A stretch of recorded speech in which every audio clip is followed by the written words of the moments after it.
Hello friends, welcome to my channel unique point Hindi में। तो आज यह हमारा उपन्यास का सेकंड वीडियो है, लाला श्रीनिवास दास का परीक्षा गुरु उपन्यास।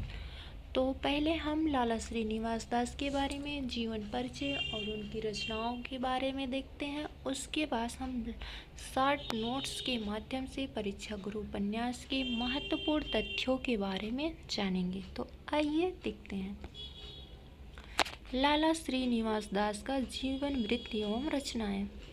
लाला श्रीनिवास दास का जन्म 1850 ईस्वी में मथुरा, उत्तर प्रदेश में हुआ था तथा इनकी मृत्यु सन 1907 ईस्वी में हुई थी। लाला श्रीनिवास जी भारतेंदु मंडल की एक प्रसिद्ध नाटककार थे। माना जाता है कि नाटक लेखन में ये भारतेंदु के समकक्ष थे। श्रीनिवास जी हिंदी, संस्कृत, फारसी, उर्दू, अंग्रेजी आदि कई विषयों में निष्णात थे। इनकी भाषा और शैली पर अंग्रेजी तथा उर्दू, फारसी का पर्याप्त प्रभाव है। आचार्य रामचंद्र ने श्रीनिवास को अखबार नवीस कहा है। श्रीनिवास का नाटक रणधीर प्रेम मोहिनी हिंदी का प्रथम दुखांत नाटक माना जाता है। श्रीनिवास दास के सदादर्श पत्रिका का संपादन सन 1874 ईस्वी में किया था। आचार्य रामचंद्र शुक्ल ने लाला श्रीनिवास की तुलना भारतेंदु, प्रेमघन, बालकृष्ण भट्ट तथा प्रताप नारायण मिश्र से किया है। लाला श्रीनिवास दास की रचनाएं हैं नाटक रणधीर प्रेम मोहिनी 1877 में, संयोगिता स्वयंवर 1885 में, तप्ता संवरण 1883 में, प्रहलाद चरित 1888 ईस्वी में। उपन्यास है परीक्षा गुरु 1882 ईस्वी में, जो अंग्रेजी ढंग का पहला मौलिक उपन्यास शुक्ल जी मानते हैं। अब हम परीक्षा गुरु के बारे में देखते हैं। परीक्षा गुरु हिंदी का प्रथम उपन्यास माना जाता है, जिसका प्रकाशन 25 नवंबर 1882 ईस्वी को हुआ था। आचार्य रामचंद्र शुक्ल ने परीक्षा गुरु को हिंदी का पहला उपन्यास माना है। डॉक्टर शिवनारायण श्रीवास्तव ने परीक्षा गुरु को हिंदी का पहला उपन्यास न मानकर श्रद्धाराम फुलौरी कृति भाग्यवती 1877 को ही मानते हैं।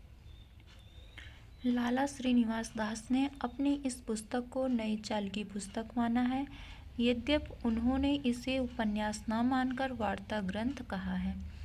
परीक्षा गुरु की रचना प्रक्रिया में जिस पुस्तक या ग्रंथों का आधार लिया गया है, उसके बारे में स्वयं श्रीनिवास उपन्यास की भूमिका में कहते हैं, इस पुस्तक के रचने में मुझको महाभारत आदि, संस्कृत गुलिस्तान वगैरह, फारसी स्पेक्टेटर, लॉर्ड बेकन और स्त्री बोध आदि के वर्तमान रिसालों से बड़ी सहायता मिली है। वस्तुतः परीक्षा गुरु उपन्यास की रचना बांग्ला उपन्यास के आधार पर न होकर अंग्रेजी ढंग के उपन्यासों के आधार पर हुई है। लेखक ने इस उपन्यास में उपदेशपरक और सुधारवादी दृष्टिकोण को अपनाया है। स्वयं उन्होंने कहा है कि यह रचना अनुभव द्वारा उपदेश मिलने की एक संसारी वार्ता है। लाला श्रीनिवास दास पुस्तक के बारे में कहते हैं कि इस पुस्तक में संस्कृत, फारसी, अंग्रेजी की कविता का तजुर्मा अपनी भाषा के छंदों में हुआ है। इस उपन्यास में किस्सा गोई पद्धति का अनुसरण नहीं किया गया है। स्वयं श्रीनिवास कहते हैं कि इसमें नाटकीय वर्णन कौशल का अनुसरण करके सिलसिलेवार कथा कथन की भारतीय परिपाटी का परित्याग किया गया है। परीक्षा गुरु उपन्यास के पात्र हैं लाला मदन मोहन, मास्टर शंभू दयाल, ब्रज किशोर, मुंशी चुन्नीलाल, मिस्टर ब्राइड, पुरुषोत्तम दास, बाबू बैजनाथ, पंसारी का लड़का, हरगोविंद, लाला जवाहर लाल, हरकिशोर, कामनी, प्रियंवदा आदि। परीक्षा गुरु उपन्यास की कथा वस्तु दिल्ली के एक सेठ पुत्र मदन मोहन की कहानी है, जो पाश्चात्य चकाचौंध एवं भौतिकवादी दुनिया में फंसकर अपनी सारी संपत्ति नष्ट कर दिया है। उपन्यास का प्रारंभ लॉर्ड चेस्टरफील्ड के इस उद्धरण से होता है: चतुर मनुष्य को जितने में अच्छी प्रतिष्ठा अथवा धन मिलता है, मूर्ख को उससे अधिक चने पर भी कुछ नहीं मिलता। इस उपन्यास में कुल 41 प्रकरण हैं। सभी प्रकरण का नाम क्रमशः इस प्रकार हैं: सौदागर की दुकान, अकाल में अधिक मास, संगीत का कल, मित्र मिलाप, विषय आसक्त, भले बुरे की पहचान, सावधानी, सब में हाँ, सभासद, प्रबंध, सज्जनता, सुख दुख, बिगाड़ का मूल विवाद, पत्र व्यवहार, प्रिय अथवा पी, सुरा, स्वतंत्रता और स्वेच्छाचार, क्षमा, स्वतंत्रता, कृतज्ञता, पतिव्रता, संशय, प्रामाणिकता, हादसे पैदा करने वाले, साहसी पुरुष, दिवाला, लोक चर्चा, अफवाह, फूट का काला मुंह, बातचीत, नैराश्य, नाउम्मीदी, चालाक की चूक, अदालत, मित्र परीक्षा, हीन प्रभाव, स्तुति निंदा का भेद, धोखे की टट्टी, विपत्तिमय धैर्य, सच्ची प्रीति, प्रेत भय, सुधारने की रीति तथा सुख की परम अवधि। वस्तुतः यह उपन्यास उद्देश्य प्रधान न होकर उपदेश प्रधान है। इस उपन्यास में दिल्ली के सेठ मदन मोहन, जो इस कथा का नायक भी है, के बिगड़ने सुधरने की कथा है। मदन मोहन के पास उसके चाटुकार मित्रों की भीड़ लगी रहती है। उसमें केवल ब्रज किशोर ही हैं जो मदन मोहन को कुमार्ग पर जाने से रोकने के लिए उपदेश देता है। मदन मोहन का सज्जन मित्र ब्रज किशोर पेशे से वकील हैं। यही मदन मोहन का उद्धार करता है। प्रबंध प्रकरण के चाटुकार मित्रों द्वारा मदन मोहन को म्यूनिसिपैलिटी का मेंबर बनाने की खुशामद करता है, किंतु ब्रज किशोर इसका विरोध करता है। लेखक ने सावधानी प्रकरण में मित्रों की परख में सावधानी चालाकी नहीं को आवश्यक बताया है।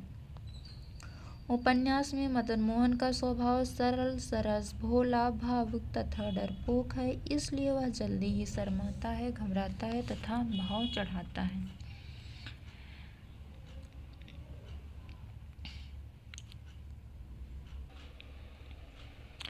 ब्रज किशोर बेपरवाही तथा स्वतंत्रता पूर्वक बात करता है। वकील होने के कारण उसमें तार्किक क्षमता ज़्यादा है। चुन्नीलाल जुबानी, जमा खर्च करने और कागज़ के घोड़े दौड़ाने में माहिर है। शंभू दयाल मदन मोहन को रस का रसिक बनाने में अपना महत्वपूर्ण योगदान देता है। साथ ही स्वयं भी फूल के कीड़े की तरह चयन करने लगा। पेशे से यह अंग्रेजी शिक्षक है।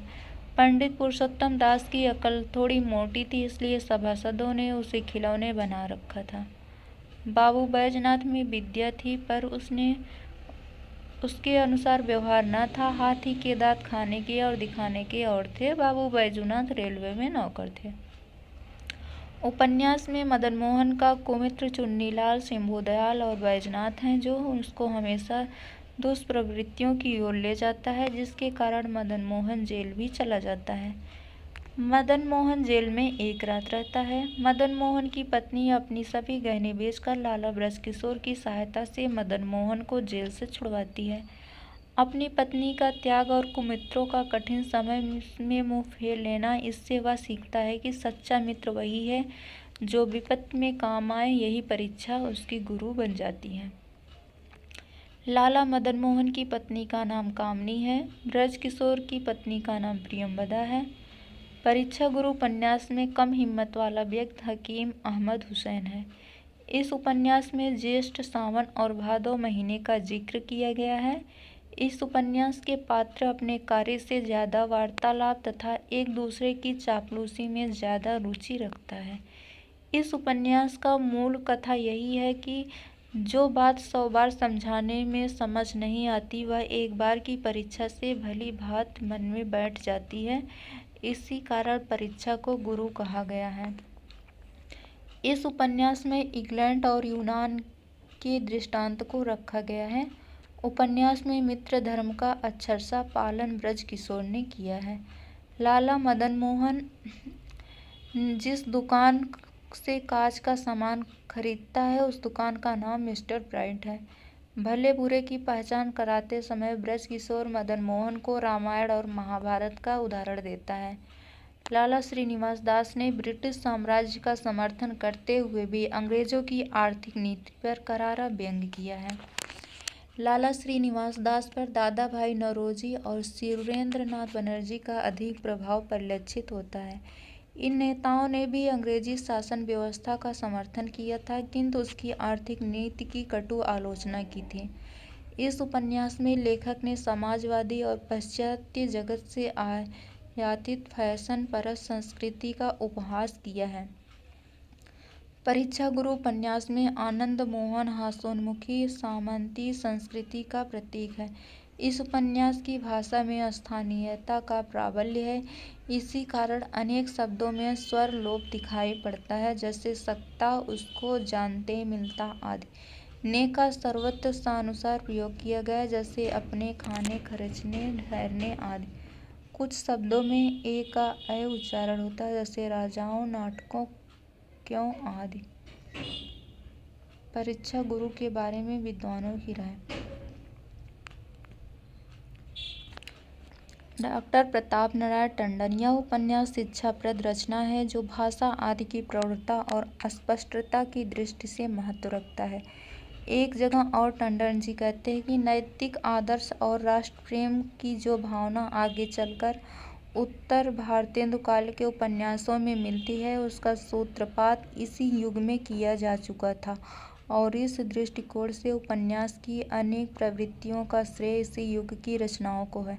आचार्य रामचंद्र शुक्ल लाला श्रीनिवास दास व्यवहार में दक्ष और संसार का ऊंचा नीचा समझने वाले पुरुष थे, अतः उनकी भाषा संयत और साफ सुथरी तथा रचना बहुत कुछ सो उद्देश्य होती थी। बच्चन सिंह का कथन है, इस उपन्यास की सबसे बड़ी विशेषता यह है कि इसमें नवजागरण की प्रतिध्वनि सुनाई पड़ती है। अपनी भाषा की उन्नति के साथ इसमें नए ढंग की खेती और कल कारखाने की उन्नति पर बल दिया जाता है। अंग्रेजों की नकल को निषिद्ध ठहराया गया है। देसी भाषा में शिक्षा देने पर जोर दिया गया है।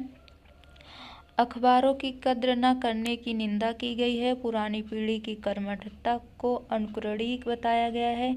इसी तरह उस युग को समग्रता में समेटने का जो प्रयास लाला जी ने किया है वह प्रशंसनीय है। आचार्य रामचंद्र शुक्ल का कथन है, परीक्षा गुरु अंग्रेजी ढंग का पहला मौलिक उपन्यास है। यह उपन्यास अनुभव और उपदेश मिलन की एक सांसारिक वार्ता है। प्रकरणों की सूक्तियाँ। चतुर मनुष्य को जितने खर्च में अच्छी प्रतिष्ठा अथवा धन मिल सकता है, मैं मूर्ख को उसमें अधिक खर्चाने पर भी कुछ नहीं मिलता। लॉर्ड चेस्टरफील्ड का कथन है। सौदागर की दुकान प्रकरण से। शाबाशी बस होत नृप गुणकुल रीत विहाय, नृप युवती और तरुलता मिलत प्राय संग पाए। ई तो अपने संगीत का फल प्रकरण सा है। धर्म अर्थ शुभ कहत को काम, अर्थ कही आन कहत धर्म को अर्थ को, तीनों मिल शुभ जान मनु स्मृत भले बुरे की पहचान प्रकरण से। एक साधो सब सधो सब साधो सब जाए, जो गई खींचे मूल को फले फले अघाय कबीर। सब में हाँ प्रकरण से। कारज को अनुबंधा लख और उत्तर फल चाहे, पुन अपनी सामर्थ्य लख करे न करे ताए। संजनता नाम इतना महत्वपूर्ण नहीं है, आगे देखते हैं। परीक्षा गुरु के महत्वपूर्ण कथन के बारे में। परीक्षा हुए बिना किसी को सच्चा मित्र भी नहीं कह सकता। भले बुरे मनुष्यों की परीक्षा समय पाकर अपने आप हो जाएगी। जब तक मनुष्य की परीक्षा न हो, साधारण बातों में उसके जाहिरी बर्ताव पर दृष्टि रखनी चाहिए, परंतु जोखों के काम में उसमें सावधान रहना चाहिए। उसका दोष प्रकट होने पर उसको छोड़ने में संकोच न हो। जो बात 100 बार समझाने में समझ में नहीं आती, वह एक बार की परीक्षा से भली बात मन में बैठ जाती है, और उसी वास्ते लोग परीक्षा को गुरु मानते हैं। नामुनासिब काम करके काई नुकसान से नहीं बच सकता। जो मनुष्य ईश्वर का नियम तोड़ेगा, उसको अपने आप का अवश्य दंड मिलेगा। नए मित्रों की संगत में बैठने लगा, नाचरंग की धुन लगी, बेस्याओं के झूठे मूठे हाव भाव देखा, लोट पोट हो गया। मैं सदगे कुर्बान मुझे ना छेड़ो, खुदा कसम मेरी तरफ तिरछी नज़र से ना देखो। मुझे आपकी यह बात बिल्कुल अनोखी मालूम होती है। भला परोपकार आदि शुभ कार्यों का परिणाम कैसे बुरा हो सकता है? निस्संदेह मित्रता ऐसी ही चीज़ है, पर जो लोग प्रीति का शौक नहीं जानते वह किसी तरह इसका भेद नहीं समझ सकते। ब्रजकिशोर, जरूरत भी अपनी अपनी रुचि के समान अलग होती है। चुन्नीलाल, पति ही स्त्री का जीवन है, पति बिना स्त्री को जीकर क्या करना, कामनी का कथन है। तो यह परीक्षा गुरु उपन्यास यहाँ पे समाप्त होता है। वीडियो कैसी लगी कमेंट करके ज़रूर बताएं। धन्यवाद।